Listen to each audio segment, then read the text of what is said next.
Olá, gente, tudo bom com vocês? Bom, hoje vamos dar início à nossa primeira aula da frente de Química Orgânica, tá? Então, hoje vamos ver a introdução à Química Orgânica. Vamos entender alguns assuntos importantes para começar a Química Orgânica. Bom, na aula de hoje, o que vamos estudar, tá? Primeiramente, vamos saber o que é Química Orgânica, tá? Para adiantar tudo, eu tirei a parte de histórico de química orgânica, porque a aula ficaria muito longa.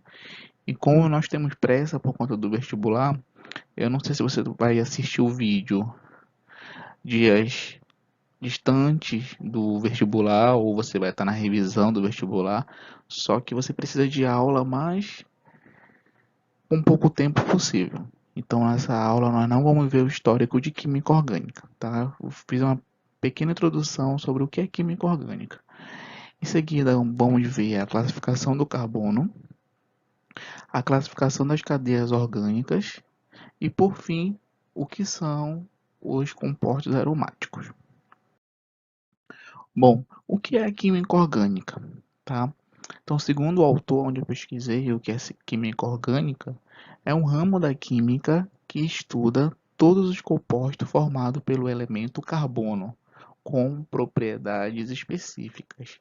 Então, a química orgânica, a maioria dos compostos que existem na Terra, eles são o quê? Compostos orgânicos. Mais ou menos 90% dos compostos químicos que existem no planeta são compostos orgânicos. Só que tem um detalhe: nem todo composto químico que contém carbono é um composto orgânico. Por exemplo, o CO2, o gás carbônico, ele contém o carbono, só que ele não é classificado como um composto orgânico, e sim inorgânico. Que lá nas aulas de funções inorgânicas vamos saber o porquê disso, tá? Mas a maioria dos compostos que contém carbono são compostos orgânicos. E aí temos vários exemplos, né? O primeiro dele é o álcool, né? O álcool 70, que foi tão usado e falado durante a pandemia. O álcool, né? Todo tipo de álcool, ele é um composto orgânico. O óleo de cozinha, o azeite, qualquer tipo de óleo extraído de um vegetal ou até mesmo de um animal é um composto orgânico. Acetona, utilizado pelas mulheres que retiram os esmalte das unhas, também é um composto orgânico. Então, todos eles têm o que de comum? Todos são exemplos de compostos orgânicos. E aí eu falei para você que o elemento principal desse estudo da química orgânica é o carbono, tá? Então, eu trouxe para você essa tabela bonita aqui, né, a tabela periódica, que ela é a tabela que contém todos os elementos químicos que existem no planeta e no universo, tá? Então, na química orgânica, o elemento principal a ser estudado é o carbono. E onde se encontra esse carbono, né? Aí nesse quadrado vermelho, ó, tá? Ele vai ser encontrado no segundo período e na família 14 ou antiga família 4A. É o elemento carbono. Aí eu trouxe para você aqui, ó, um pouco mais ampliado, né? O elemento carbono, tá? Então vamos entender o que cada letra e número do elemento químico significa, tá? No caso, o carbono. A letra maior é o símbolo do composto, né? Essa letra C grande é o símbolo do composto, que é o carbono. Esse número decimal ali embaixo, que é o 12.011, ele vai te dar a massa atômica do elemento, tá? O número lá em cima, que é o número 6, ele vai te dar o número atômico. Lembra que os elementos químicos, né, da tabela periódica, ela vai ser classificada, vai ser numerada, né, conforme o número atômico de cada elemento. Então, o carbono, o número atômico é o número 6. E aí, esse número 6, ele é muito importante. Claro, assim como a massa também é importante, mas o momento importante para a gente é o número atômico. Por quê? O número atômico vai me dizer, né, o meu número de prótons e de nêutrons, que contém no núcleo do meu átomo de carbono. E aí, quando eu retiro, né, esse número atômico, eu posso distribuir por camada. Lembra? né?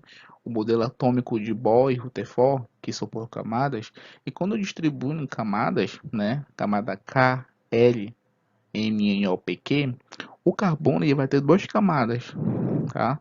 No caso, a camada é K e camada L. Na camada K, ele vai conter dois elétrons. E na camada L vai conter 4 elétrons. Mais adiante, na distribuição eletrônica, lembra a distribuição eletrônica de Linus Pauling, né? 1s2, 2s2, 2p6 e por aí vai, né? Quando eu distribuir o número 6 do carbono, eu vou ter aí também duas camadas. Mas nos subníveis eu vou ter 1s2, 2s2 e 2p2, né? Totalizando 6 elétrons. Só que quando observa na última camada, a camada mais externa, por que a camada mais externa? É a camada de valência, é onde ocorre uma ligação química, né? Eu observo que eu vou ter 4 elétrons. Com isso eu consigo concluir o quê? Que o carbono ele é tetravalente, ou seja, é capaz de fazer 4 ligações. Por que o carbono precisa de 4 ligações? Lembra lá da regra do octeto? Todo elemento químico, para estar estável, ele precisa fazer ligação e completar o octeto, ou no caso do hidrogênio e do hélio, o dueto. No caso do carbono, ele completa o octeto, para ele poder ficar estável. Tá? Então, com isso, ele é o que? Um elemento tetravalente. E aí, né, como eu falei para vocês agora, que o carbono ele é tetravalente, então ele consegue fazer 4 tipos de ligações diferentes, tá? Observe essa tabela aí na tela de você, né? Ele tem o tipo de ligação, representação e hibridação, tá? Eu não vou me aprofundar muito na hibridação, porque no caso dos vestibulares e principalmente no Enem, a hibridação não é tão cobrada. Mas é bom você saber qual é cada hibridação de cada carbono, tá? Então, o carbono ele pode ser representado com 4 ligações simples, que é a primeira representação ali, ó, somente ligações simples. E quando ele tem apenas ligações simples, a hibridação desse carbono é sp3. Ou ele pode ser também representado com uma ligação dupla e 2 ligações simples, totalizando 4 ligações. Observe que o carbono sempre ele precisa fazer 4 ligações. Ou ele vai estar com todas as ligações feitas, ou pode estar com as ligações não completas, não feitas, tá bom? E aí esse carbono, quando tem uma ligação dupla, ele vai ter a hibridação sp2. Seguindo, ele pode ter uma ligação tripla e uma simples. E a hibridação vai ser apenas sp. Outra hibridação de carbono que é sp é quando ele tem duas duplas. Ele vai ser um carbono também de hibridação sp. Ok? Continuando, né? E aí, a partir disso, eu posso classificar o meu carbono, tá? O carbono ele pode ser um carbono primário, secundário, terciário ou quaternário. Agora você tem que se prender sua atenção que aqui na minha cadeia não me importa a quantidade de hidrogênio, nitrogênio, fósforo que eu vou ter. O que importa é carbono ligado com outro carbono. Lembra que a química orgânica é a área que vai estudar o quê? O elemento principal central do estudo é o carbono, tá? Então observa para os carbonos ali que estão de cor laranjado, né? Ou um vermelho bem clarinho. O que acontece? Todos os carbono laranjado, eles estão nas extremidades, estão na ponta da cadeia, ligado apenas a um carbono, tá? E todo carbono que ele está ligado apenas a um carbono, eu chamo ele de carbono primário. Observe agora os carbonos que estão entre dois carbonos. Não me importa se ele está fazendo 3 ligações, 2 ligações, uma ligação, não me importa. O que importa é com quantos carbonos ele está ligado. Então, observa que meus carbonos de cores azul não, desculpa, rosa, né?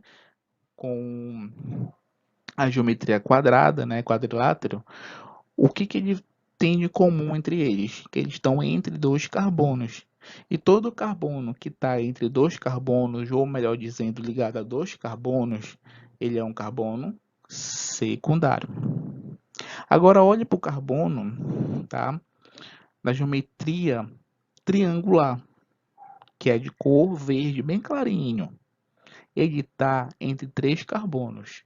Então ele é um carbono terciário. E por fim, o carbono que está na geometria ali, ó, de losango, de cor amarelo bem clarinho, ele vai estar entre quatro carbonos. Então, ele é um carbono quaternário, tá bom? Então, se você tiver dúvida, volte o vídeo e tente, né, aprender esses termos que são bem fáceis e cai muito na prova do Enem, principalmente, e é muito fácil de acertar, tá bom? Seguindo a aula. E aí, a partir disso, eu posso classificar as cadeias orgânicas, tá? Quanto à disposição dos átomos, por exemplo, de carbono, eu posso ter uma cadeia aberta, tá? É que não forma ciclos, ou também chamada de cadeia alifáticas ou acíclicas. Vamos lá.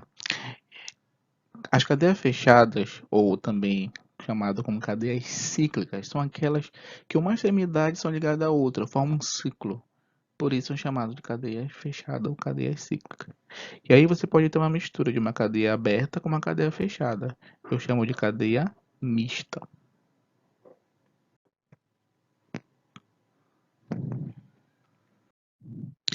E aí você pode classificar também a cadeia, né, também a disposição dos átomos de carbono, como uma cadeia normal ou linear, tá? Quando você tem cadeia que forma uma linha em sequência, eu chamo normal ou linear. Ou uma cadeia ramificada, tá? O que é uma cadeia ramificada? Quando tem ramos, por exemplo, né? A cadeia normal, ela não tem nenhuma linha para baixo nem para cima, além da cadeia principal, tá? Quando contém esses ramos, como você vê, que eu vou mostrar para você bem aqui, ó. Como você vê aqui, ó, né? De vermelho, você tem um ramo.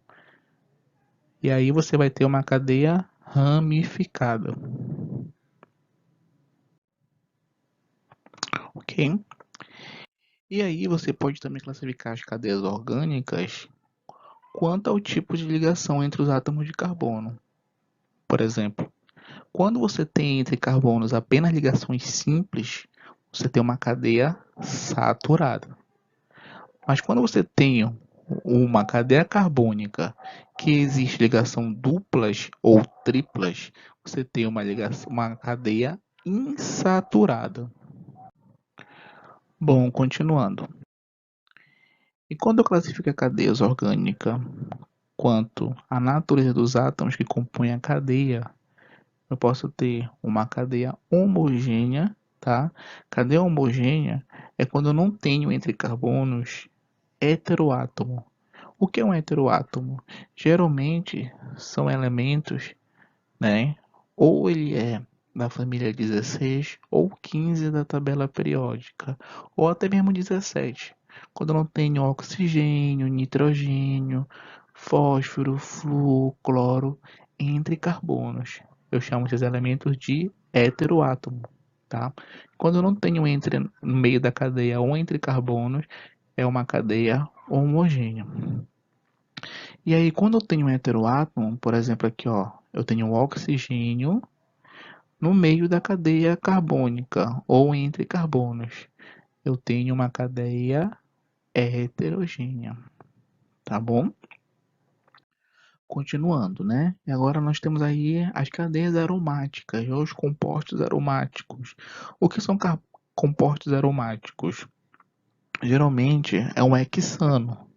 O que é um hexano? São 6 carbonos formando uma cadeia cíclica e Entre essa cadeia cíclica entre carbonos, eu vou ter três ligações duplas, que pode ser representada desse modo, ou desse modo, né, na forma de linhas, que eu deixo explícito aqui, ó, as três ligações duplas, ou também com anel aromático, né, que é esse círculo aqui no meio da cadeia com 6 carbonos, tá?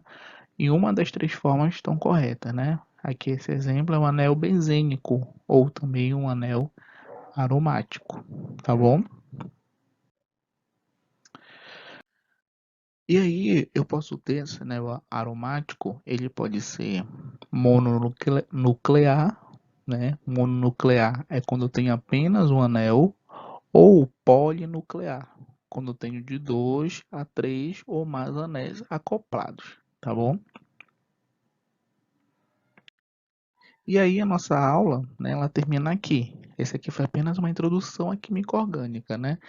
E aí, se você gostou da aula de hoje, eu peço para você, né, quase eu imploro para você, que você curta, compartilhe e inscreva-se no nosso canal, tá bom? A nossa meta é que o nosso canal venha ser visto, né, pelo Brasil inteiro. Tá? Se você tem dúvida, alguma reclamação, uma sugestão, né, eu vou deixar na descrição os nossos contatos. Você pode estar entrando em contato com a gente, tirando dúvidas sobre o assunto, sobre outros assuntos, deixando aí, né, a sua opinião com a gente. Tá bom, gente? Então é isso aí e até a próxima aula. Tchau, tchau para vocês.